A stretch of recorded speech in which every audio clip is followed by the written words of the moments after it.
Welcome everyone.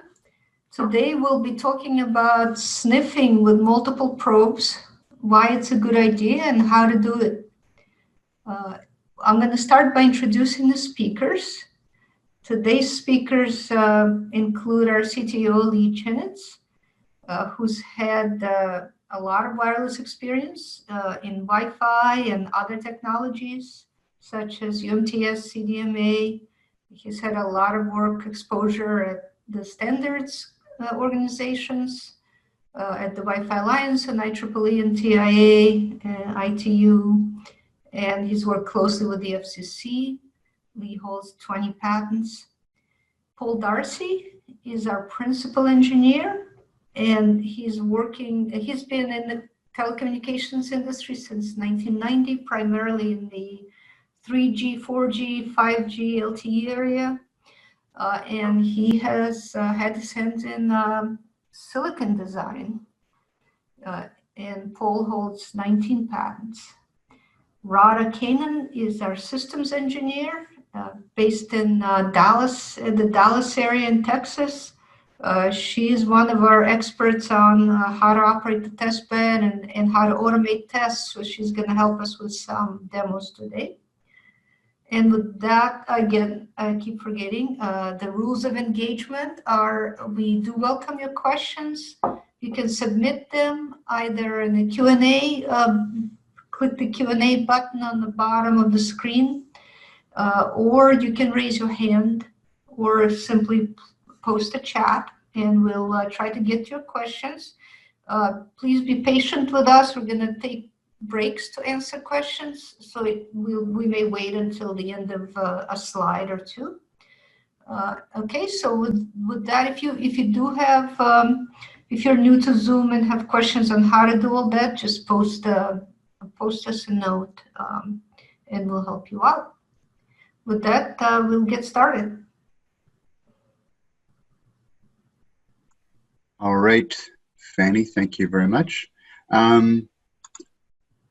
All right, everyone. Hi, and again, welcome to our fourth in our action-packed seminar series on how to test wireless devices and how to perform those tests in an octoscope wireless personal testbed. In previous sessions, we've discussed things like testing in the presence of multipath, the use of turntables for testing in order to promote repeatability and reproducibility. And we did an introduction to OFDMA and Wi-Fi 6 test methods. Today we're going to focus on a critical piece of the testing process, packet sniffing, and we will discuss it in the context of something we call the synchroSniffer. So as you can see from the agenda, we'll start by explaining what the synchroSniffer is, what do we mean by that, and then talk about, sort of try and motivate synchro-sniffing in terms of its usefulness when we're testing in complex wireless topologies, also when we're doing OFDMA testing. So a bit of a tie together with the last seminar we did, the third one. We'd like to do live demos during these seminars so that you can see what we're talking about. We will do a couple of demos. We'll show you the live synchro sniffing of OFDMA traffic and also live synchro sniffing of a roaming event. And this will make more sense as we get into this conversation, but when you're doing sniffing the way we're talking about it using a synchro sniffer, you do get a lot of information and it can be fairly complicated. So we will talk a little bit about steps we're taking to simplify that complex information, some of our visualization techniques. Okay. So octoscope test beds, or what we call the octoBox, these test beds have a lot of advantages, and especially those of you who are either familiar with our products or have attended some of the previous sessions will have heard us talk about many things. One is that they're small and compact. So here's a picture of one. You can see it's roughly the size of a large microwave oven. they're completely isolated. So the test environment is completely separated from any of the external environment that could cause noise and interference and change the test results. And for multiple reasons, those as well as others, these test beds allow you to dramatically reduce the time it takes to do a test. So tests that might take days or weeks can take only hours to do in a test bed like these. But there's another advantage that maybe doesn't get emphasized quite as much, but we want to emphasize it today. And that is that in a test bed like ours, like the octoScope test bed, you can actually test some very complicated wireless topologies. And these are topologies that are very hard to test in other chamber-like environments. And when I'm talking about a complex topology, I'm talking about things that are of a lot of interest to people these days, like wireless networks that are constructed as a mesh, that use extenders, repeaters, or something like that. I've got a picture here from the Wi-Fi Alliance talking about their easy mesh certification. So there's a lot of focus in the industry. Certainly our experience from our customer base is that everybody's very interested in testing these topologies. And it turns out that a test bed like ours makes that a lot easier to do than for example, large chamber. So why is that? If you try and use a large chamber to test a complicated topology like we're talking about, imagine a mesh. The problem that you have is that in a big room like the one shown here, if you put a bunch of devices in there, say a mesh or say a root access point and then a few mesh access points and then a station that you'd like to roam across those devices, the problem is that all the devices are going to hear each other, and the station device will have very little incentive to move from one to the other. The reason for that is shown by the path loss curve that's on the bottom of this slide. You can see what we've plotted here is path loss as a function of distance. The distance is in centimeters, and you can see that in order to get up to something like 60 dB of path loss over the air, you need to be out nearly 5 meters in free space, and these kinds of environments are basically free space path loss model. And the issue with using some kind of environment like that to do a roaming test then is that 60 dB of path loss is not a lot. It's not enough really to break a wireless link. So if you move a station away from an access point, you've only got 60 dB of path loss. As far as that station's concerned, it's still pretty close to the root access point and we'll have a pretty hard time moving from there to, say, a mesh access point. The nice thing then about a multi-chamber test bed of the kind that we use at octoScope is that we put all of the devices, so for example, the root access point and mesh access points, into separate isolated chambers, and we connect them together via programmable attenuators.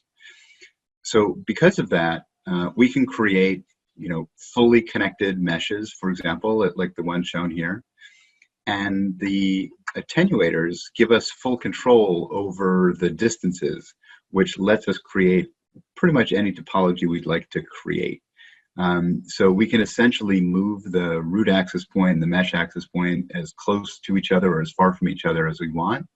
And the station, which is shown in the bottom here, and you can see the station has a connection to each of those access points, can essentially be moved in attenuation space, although we never have to move anything physically, can be moved in attenuation space close to the root, far from the root, close to either mesh.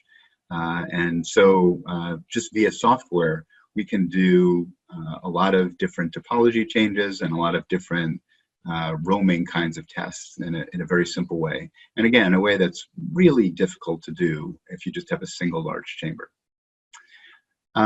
So the test bed that we have been using for these seminars and that we'll use again today is a test bed that we call the Stack Max.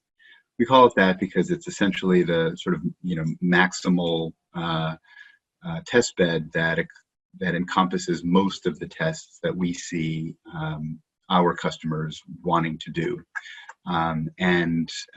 So it's made up, as you can see here, if you look at the picture on the left with the open doors, of 5 different isolated chambers, and 3 of them make up a full mesh, just like the picture I just showed, and 1 of them can contain a station that can be roamed across that mesh. So exactly like the picture I just showed, this one, except configured somewhat differently. And when we show the configurations, we tend to draw it this way. So here what we've got is a 3-node mesh, which is in the middle, these 3 boxes. And you can see via these red lines, these are the backhaul links that essentially connect those boxes together. And there are programmable attenuators on each line. That's what lets us change the topology at will.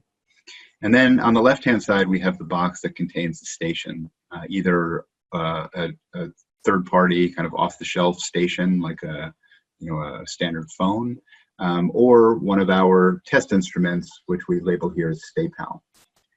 And you can see via the other sort of slightly thinner red lines that there's a connection from this box to each one of these boxes in the mesh. And that's what lets us do roaming or band steering or whatever else we'd like to do. So we can create these devices, these topologies, and modify them at will. So let's get back to the topic of sniffing, which was kind of the point here. So once we have a complicated topology like this, sniffing is now no longer kind of a simple matter, right? It's not possible now to just say, well, I'm just going to put a sniffer in here and sniff what's happening. We have multiple isolated chambers, and devices are kind of connected to one, connected to another. It's changing during the test. So there's multiple locations. There's where the client device lives, and there are the various elements of the mesh. And it's very, very possible to have multiple bands that you need to sniff on, especially if you're doing band steering on tests, band steering tests on a single device, or even roaming across devices and across bands at the same time. By the way, this last one is a demo that we're going to do live near the end of the seminar, roaming across devices and different bands. So just to give you a sense of what I'm talking about here, here's the same picture we had before, and let's kind of walk through what I'm saying. Imagine a case where we have a handset that we like to roam across this mesh. So initially, the station's connected via this RF link to the AP in this top box. Obviously, the station doesn't actually move. The station remains in the isolated box over here on the left, but I'm moving it around to give a sense of what the roam looks like. And via changing of attenuations, we can have it roam down, for example, to this box, which is in the middle. We may be interested in sniffing what's going on when it's connected to the first, say, root access point. We may be interested in sniffing what's going on when it's connected to, say, the mesh access point. Depending on how the mesh is configured, there may be communication going on between, for example, the root access point and the mesh access point. So it may be interesting to sniff that traffic as well. So we have sniffing all going on all over here. And who knows, it may well be that this took place on different bands, maybe starting on one band, roaming to another band. The backhaul could be on a completely different band. So we may need to sniff that as well. So there's a lot of different locations and potential bands that we need to sniff on. So the question then becomes, how can we get at all of that information? And that's where we get to what we call the synchro-sniffer. So this is something that's more than just a regular sniffer. The synchro-sniffer, what we mean by that is a test bed with the ability to have multiple sniffers placed at different locations in the test bed, sniffing again, different traffic in different locations, coming from different devices and even on different bands. What we mean by synchro is that all of the sniffing devices are time synchronized.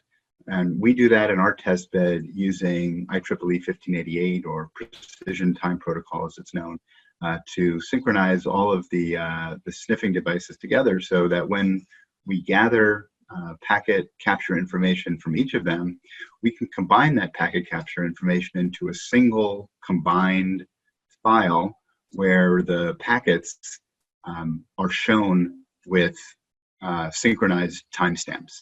So you can actually see what's happening on different devices, maybe in different bands, whatever it might be, by following through that packet capture, and you can actually see what's happening in a synchronized way. It turns out that this is really essential in order to be able to look at sniffing captures when you're doing complicated roaming scenarios, and as we'll discuss in a little bit, also if you want to look at traffic in an OFDMA link.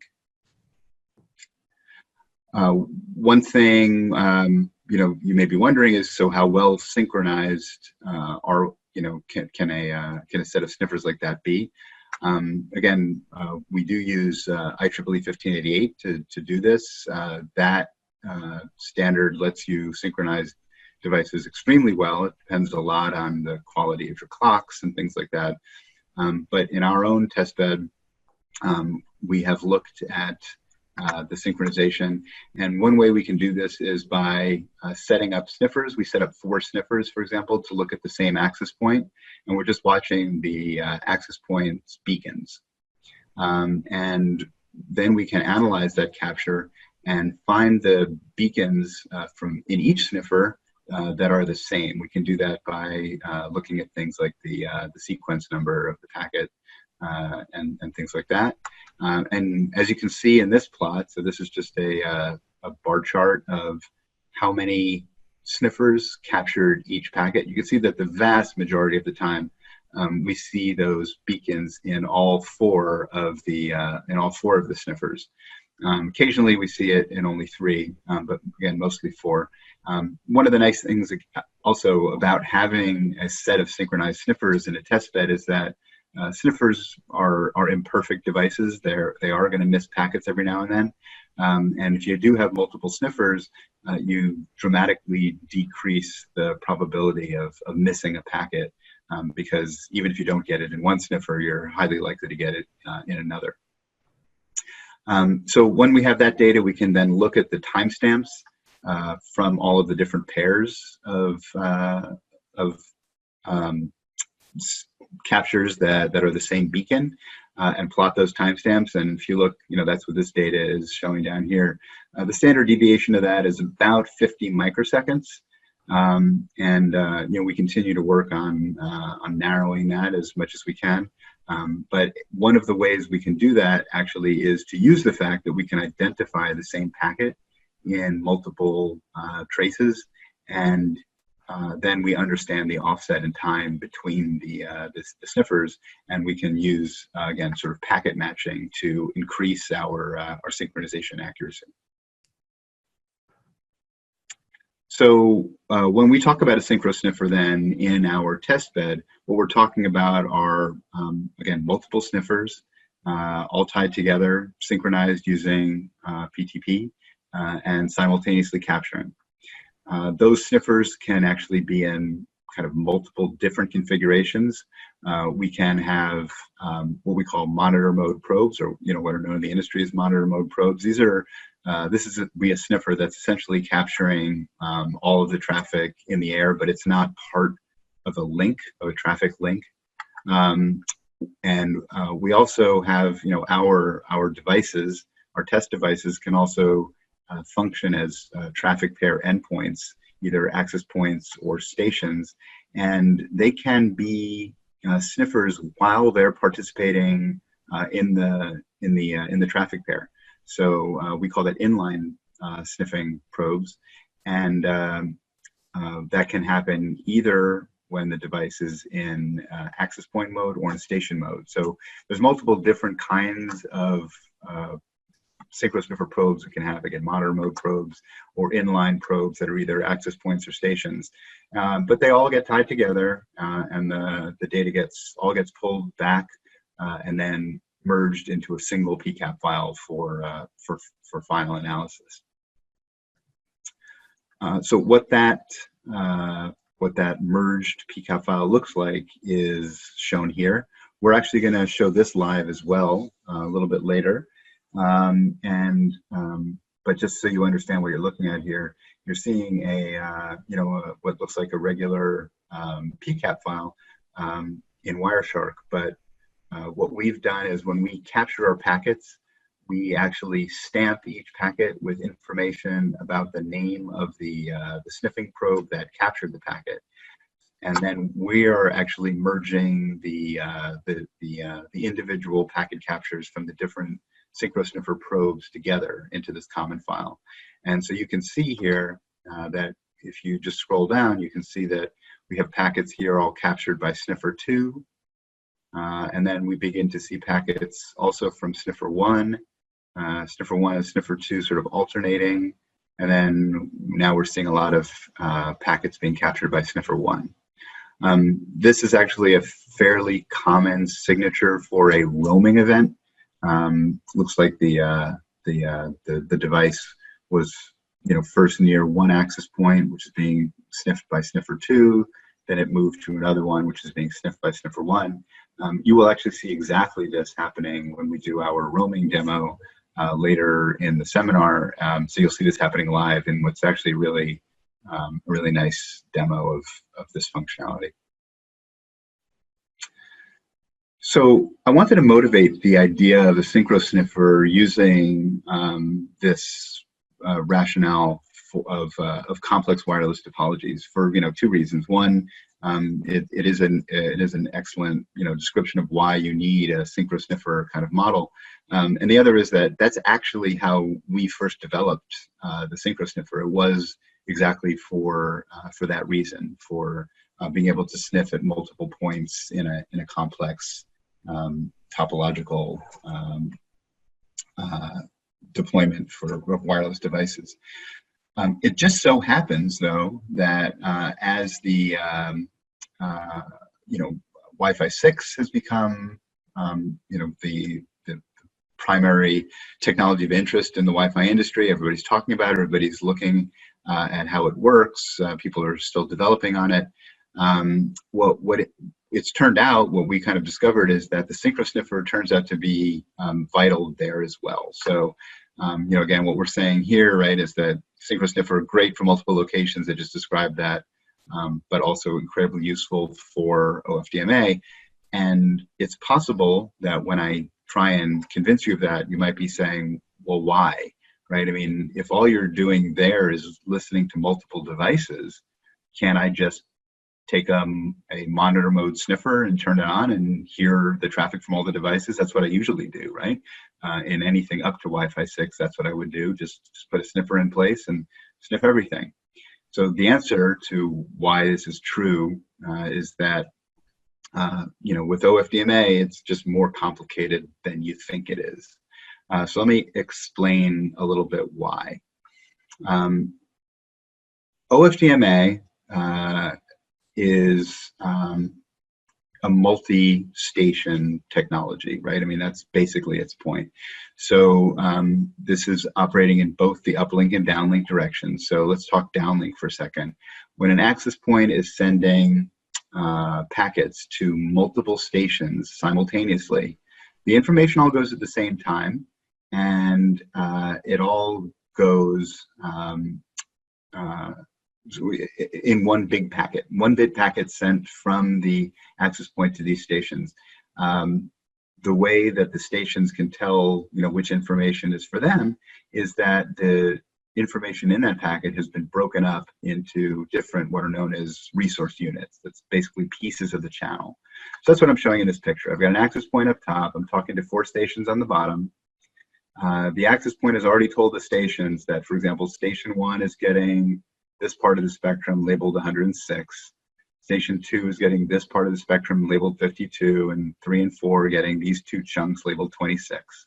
So when the packet flows down, it comes from the access point to the stations like that. The whole thing works as well in the other direction. It looks something like this. The access point will have told the stations what spectrum they can use, what parts of the channel they can use to send their information. Now they're going to send their information at the same time. This is not one big packet. These are separate packets, one from each station. but they are coming in different parts of the channel. Again, using different RUs. Notice that the channel is broken up differently from what I showed in the downlink direction, and that's because that's the way things are. There's no reason that the downlink use of the radio channel, so the breaking it up into resource units, needs to be the same as in the uplink direction. In fact, it's quite often not the case. So in this case, I've got 4 packets all flowing through the channel that way and arriving at the AP all at the same time. For, by the way, more details on OFDMA in general and all that kind of stuff, if anybody on here did not catch it, we did discuss this in some detail in our last seminar. So the link is here, also at the end of the presentation.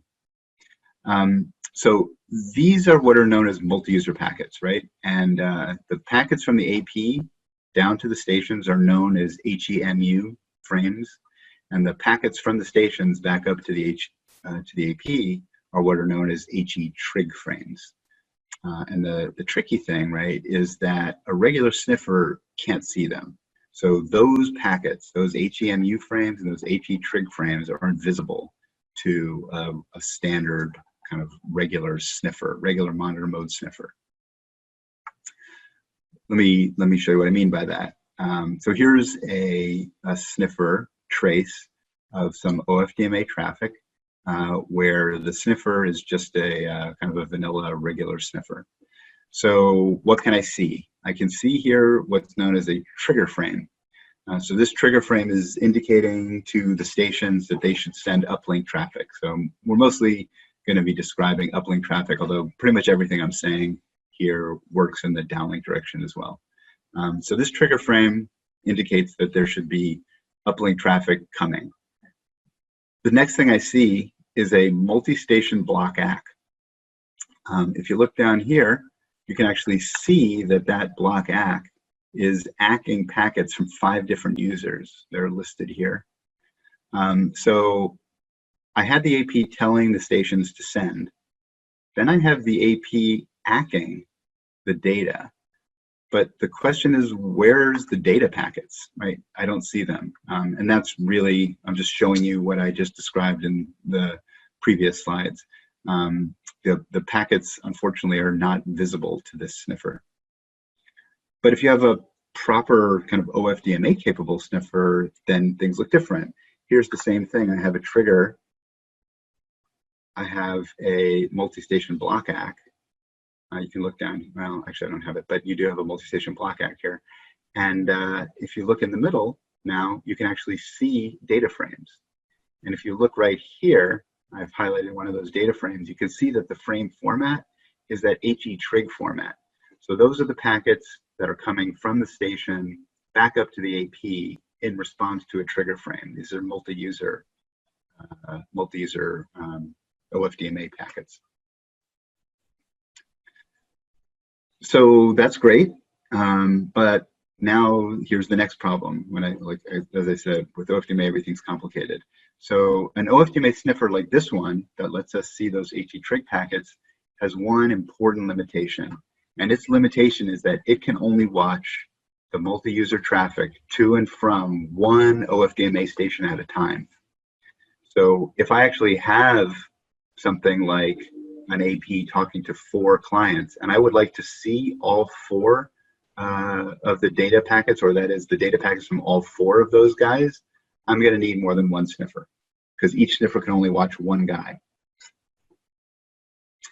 So that's where the synchroSniffer comes back in. Again, it was exciting to us when we realized that we already had the tool necessary to be able to look at that kind of OFDMA traffic. So here's our stack max again. You'll remember the stuff on the left was what we used for roaming. The stuff on the right now, highlighted in red, that's our primary OFDMA testing configuration. Again, I won't go into great detail. We did a lot of detail last week, in the last seminar.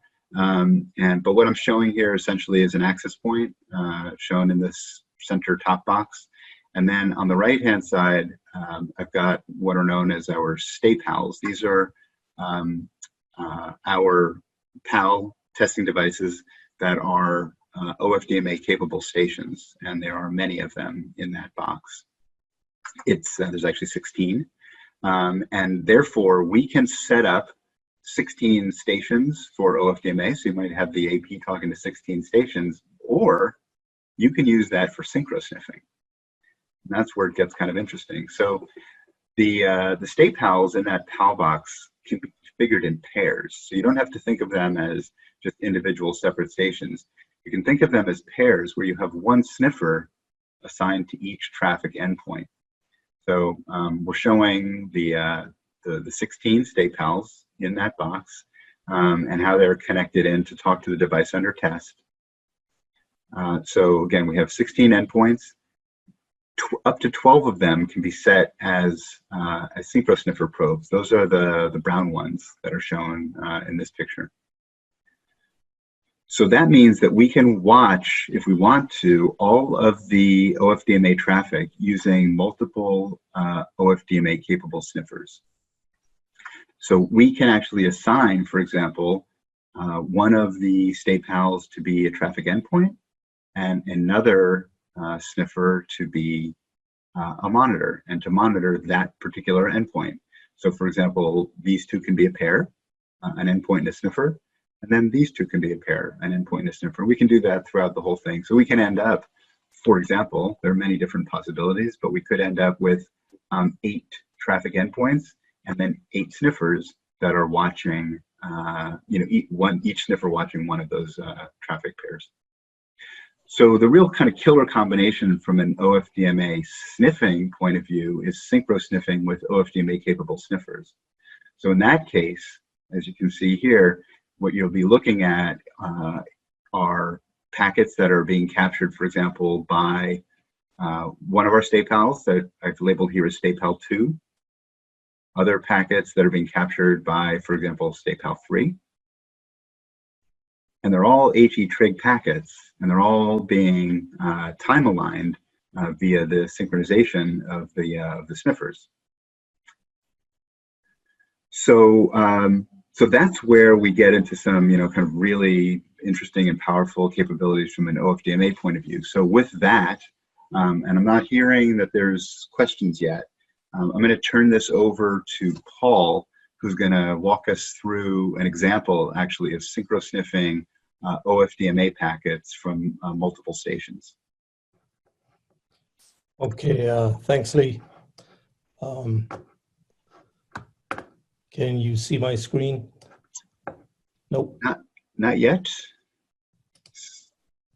Still seeing. There we go. It's coming now. There we go. Yep. So to expand on Lee's comments on the use of synchro sniffers, and to capture OFDMA traffic, we've set up a reduced test configuration here where we have 4 endpoints, traffic endpoints, and 4 synchro sniffers. Initially, the sniffers are basically set up to sniff on AID 0. So we're going to be seeing, the general packets.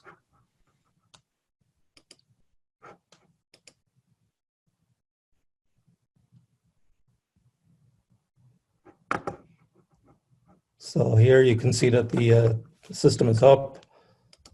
Start a capture.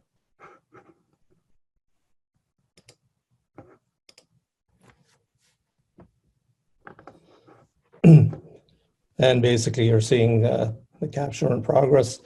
One thing, as pointed out by Lee, when I actually tried to check on basically HE trig frames, there are none available. When I can turn around and essentially allocate a specific aid to a specific sniffer,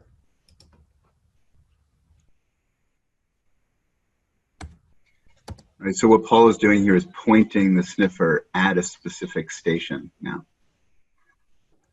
Again, you see basically that suddenly HE trig frames start appearing.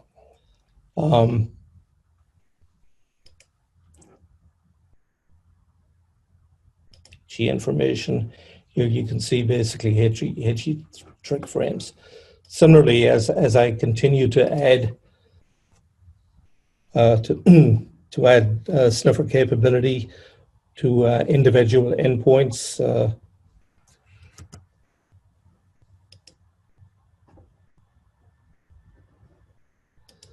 now you're seeing probe 2 come in, probe 3. And those packets again are showing up in a single PCAP file and time aligned because of the synchronization. Yeah.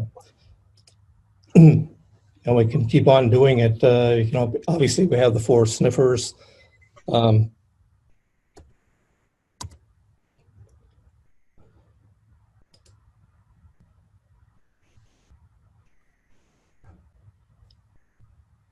I think at this point, in fact, the capture is terminated, but I think people can get the point that as long as we can assign a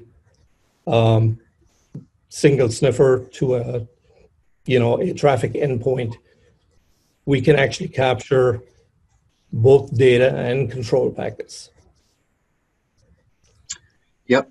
Okay.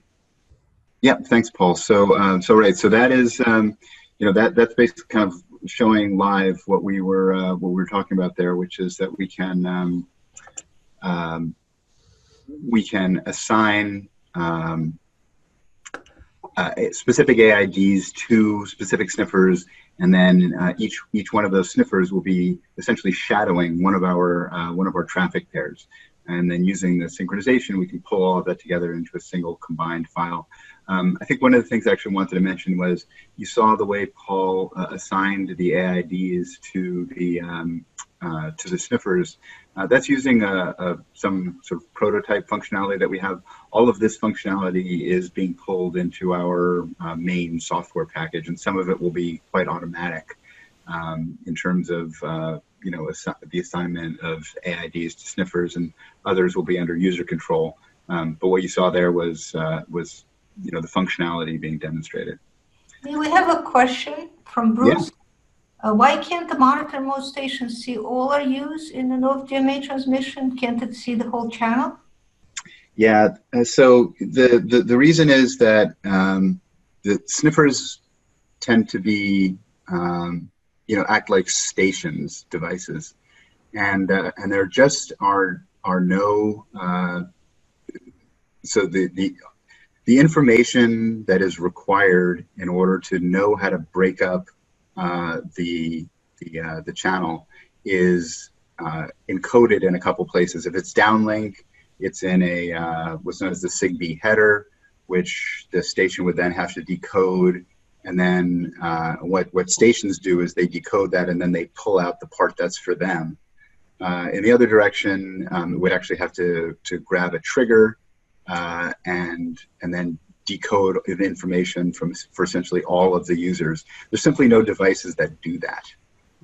Devices, were not created to operate that way. So access points can do that in one direction, in the uplink direction. And we mentioned before that that our PALS devices working in access point mode, as well as in station mode, but in access point mode, can also be what are known as inline sniffers.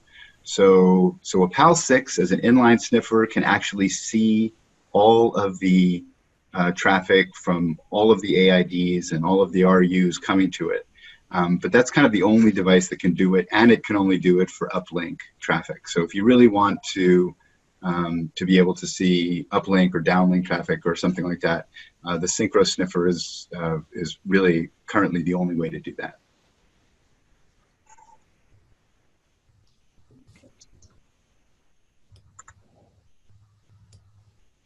Okay. All right. So hopefully you get a sense then of how much data you can end up gathering. OFDMA, again, is a multi-user technology, and that's where it really, it's focused on. And so, so almost by definition, you're going to be getting a lot of statistics. You'll get a full set of statistics that you would get really kind of from any traffic situation. And then there's additional statistics that you're going to get related to OFDMA, things like RU allocation and other information. So if you try and look at all that information in, kind of together into 2D plots, it can be sort of overwhelming. This, for example, shows the kind of data that we're already extracting from a link when we have even just a non-OFDMA station, right? We're looking at things like signal strength and data rate and MCS and streams and bandwidth and congestion. If you look on the left, there's all kinds of other statistics, things like, jitter and packet loss and things like retries. There's just a ton of information that's available. Now, if you need to expand that to say like, well, I don't just have one device in this link, I have multiple devices in this link, and I want to look at that kind of information, but as a function of AID, for example, or RU, or whatever it might be, you can imagine that it's difficult. It can be difficult to understand how you would visualize that. So we have actually been working on ways to get at that problem. And would like to demo a little bit of that thinking here today. I'm going to show this as a live demo in just a second, but just before I do that, let me give you a sense of what's going on here. As you saw, we capture packets using our sniffers, each one tuned to a separate AID, and we merge all that together using the synchroSniffer. So when we're done, we have this fairly complicated and dense PCAP file. And the question is, can we come up with a good way of giving a sense of what's happening in there? So what we're showing here, so each of these colored blocks represents a packet, one of the packets that's in there. The colors, as you can see here on the left, represent the AIDs. So the AIDs are color-coded. The axis over here on the right-hand side is the time axis.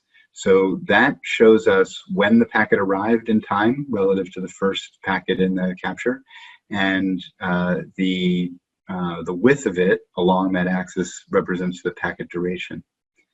On the vertical axis, we're showing the MCS of the packet, and that could be anything, actually. It doesn't have to be MCS. We can do that for number of streams or signal strength or whatever we'd like.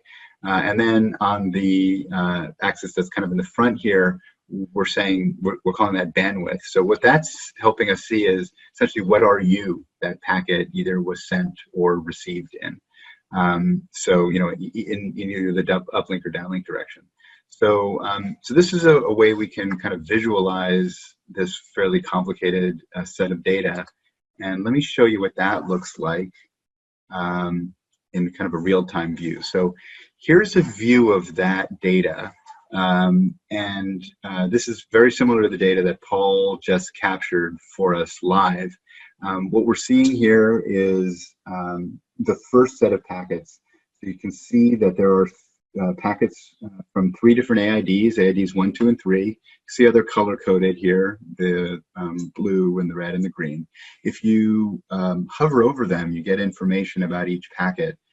So for example, you can see that AID 2 here was captured by our probe. You can see the probe ID. It was captured by probe state pal number 3, whereas AID 3 there, the blue one, he was captured by our probe number 7, and then the green guy was captured by our probe number 6. And you get a lot of other information. You can see the MCSs and where it showed up in the band, things like that. We can actually kind of spin this around and look at it in a couple different views. So if we look at it this way, you can get a sense of the packet kind of as it arrived, when it arrived in time, how long it was, and what what part of the band it arrived in. So you can see that each one of them got a 20 megahertz RU allocation. And if we look at I guess if we go back to the, we can look at in this orientation as well. You can see again the different RU allocations, and now you can also see that 2 of the packets showed up at MCS 11, and 1 of these packets showed up at MCS 7. So kind of have this way of trying to make the information a little bit more understandable, a little bit more visible, and we can essentially walk through the capture then this way if we'd like to. So here we've zoomed out just a bit, and we're looking at a number of packets at a time. You can see how, for example, AID3 is primarily getting assigned the 20 megahertz allocation over there in the left. Although you can see that it jumps around as well. There's an AID3 allocation that was in somewhere else. You can see how sometimes the packets are getting 20 megahertz allocations, or the users are. Sometimes they're getting much longer allocations. You can see one here with an AID4 that looks like it's getting a full 80 megahertz allocation, whereas basically all the way through. As we scroll through, you can again get an understanding of how the stations are being allowed to use the spectrum, and how the AP is using the spectrum to communicate with the stations.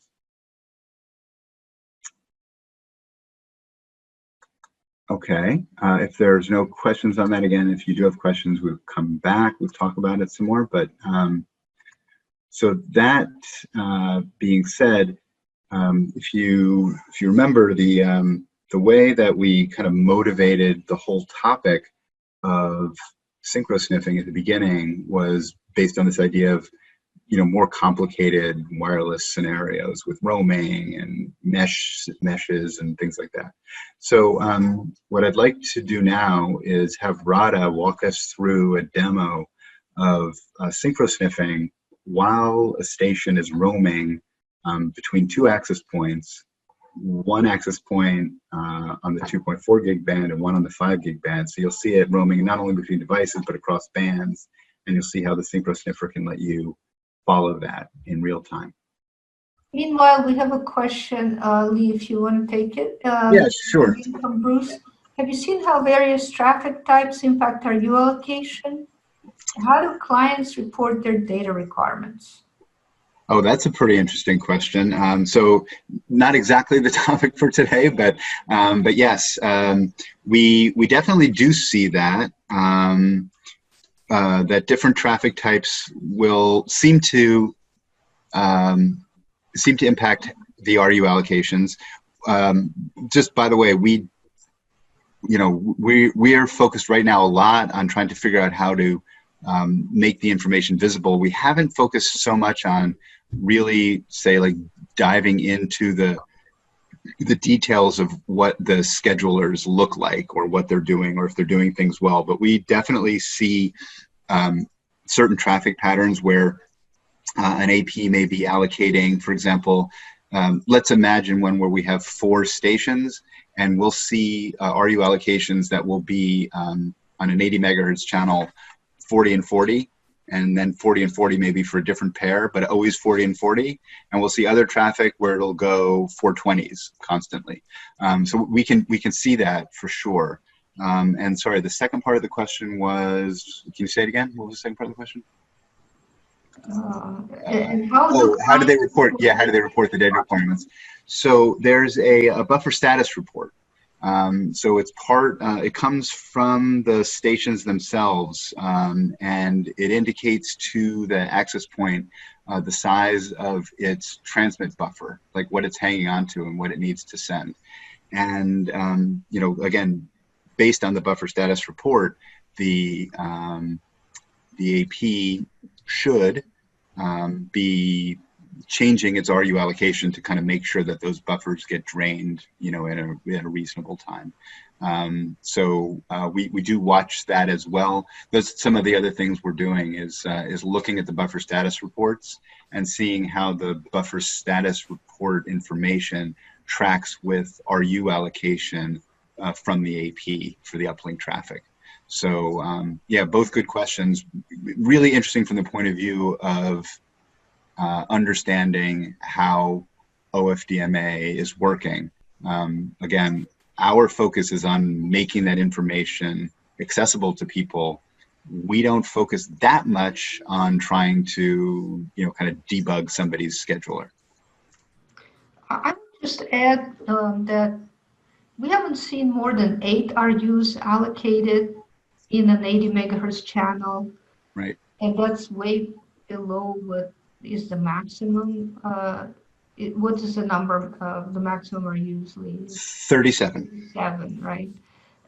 Even though we have connected 2 of our PAL boxes and we had 16 AIDs available, and we couldn't get more than 8 to be in an OFDMA frame simultaneously. So probably because it's still early technology, so that's one interesting observation so far. We have another question from Ravi. If we use multiple stay pals as synchroSniffers in the same channel, how do you handle the same frames seen from different sniffers? So, well, we don't see the same frame, obviously, if they're, you know, HE trigger MU packets, right? Those are only going to be seen by the one who he's focused on. But you're right, we will see, for example, trigger frames. You know, the triggers will come to all of the stay pals, so the same trigger will be seen.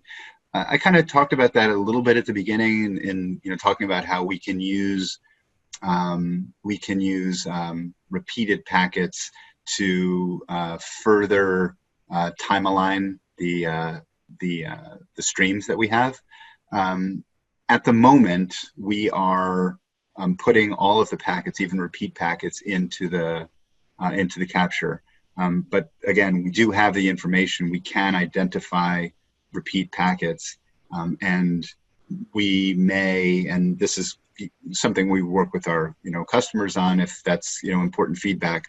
We could definitely weed out the repeated frames if that was necessary. So right now we don't.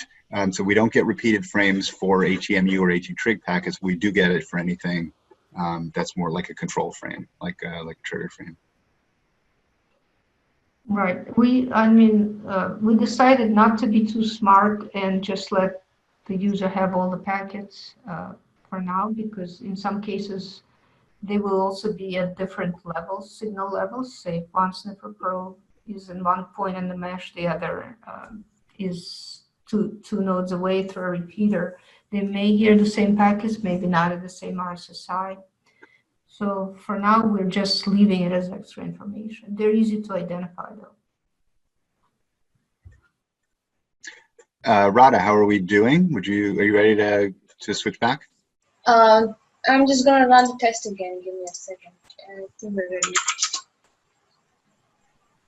My test has just started, so this test is actually setting up all the devices for the test bed.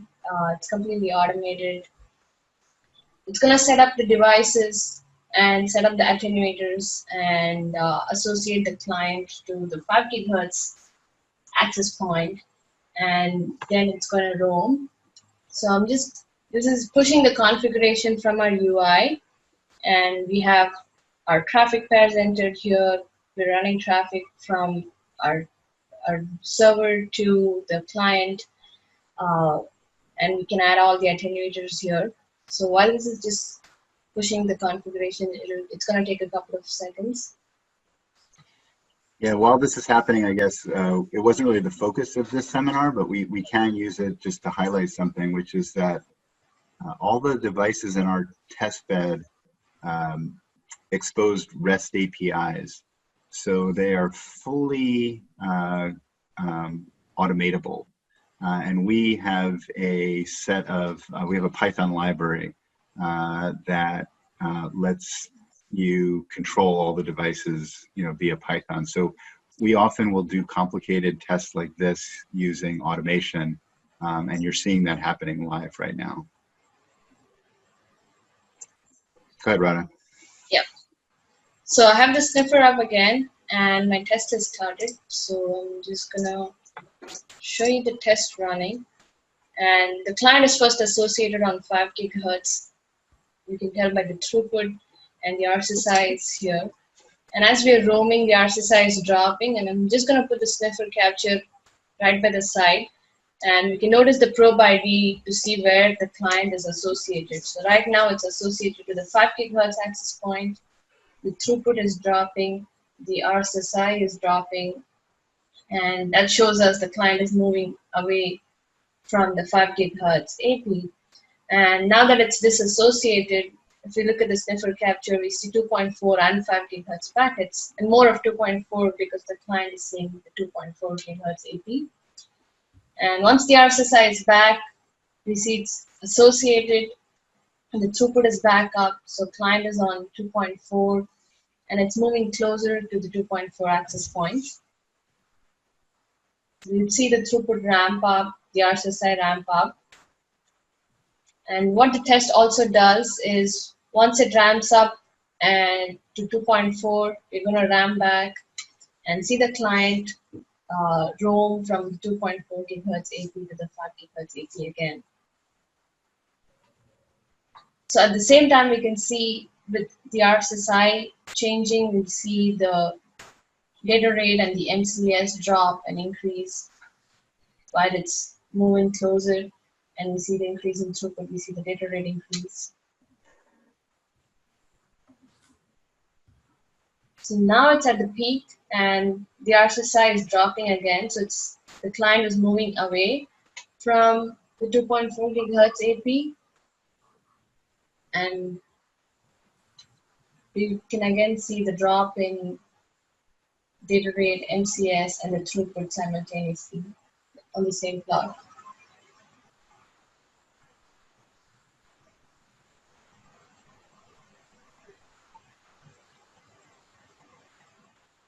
Since the sniffer capture is all synchronized in time, the roam time can be calculated using the sniffer captures or the UI plots. It's a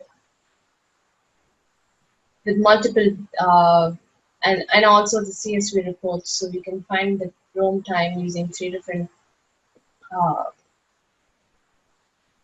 So now we see the RSSI is dropped down, the client is disassociated, and we'll see the sniffer packets go from 2.4, and we'll see some 5 gigahertz packets, and the client is going to roam back to 5 gigahertz.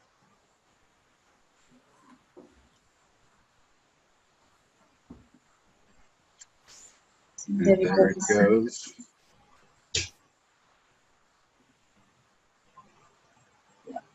The RSSI is improving, and it's going to go up in throughput and reach up to 800. Okay. All right. We have a question, meanwhile, from Feng. Can you explain, is it normal to see throughput drop for about 30 seconds? Oh, the dropout time? During the transition for about 30 seconds. I think that's known as a sticky client. Yeah. It's been with Wi-Fi ever since Wi-Fi was born. And we keep waiting for it to be fixed. And we think 11KRV is the answer. And these drivers are also becoming mature, but they're not prevalent just yet.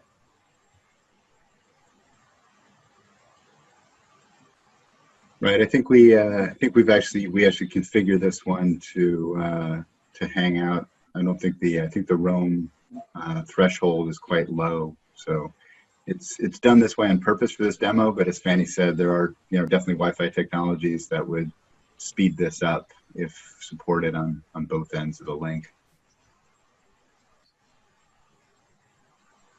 Okay, so let me wrap up here just real quickly. We'll certainly stick around for for questions if there are more. But just, kind of in summary,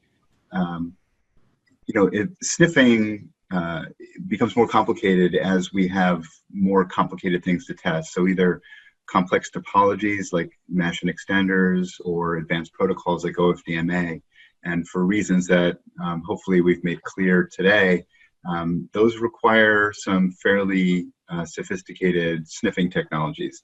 So our synchroSniffer was actually invented really to address the topology issue, but it's also proving to be really indispensable for OFDMA sniffing as well. So that concludes the tutorial. So again, thanks for listening. If you remember kind of at the beginning of this, when I showed the large chamber, I talked a little bit about, path loss and link budget, and we thought it might be interesting to go over that in a little bit more detail in our next seminar. So if you would like to, please join us for that one. We're calling it Wireless RF Testbed Path Loss Analysis, and we'll go through all this stuff shown over here on the right. In addition, all of these seminars have been archived.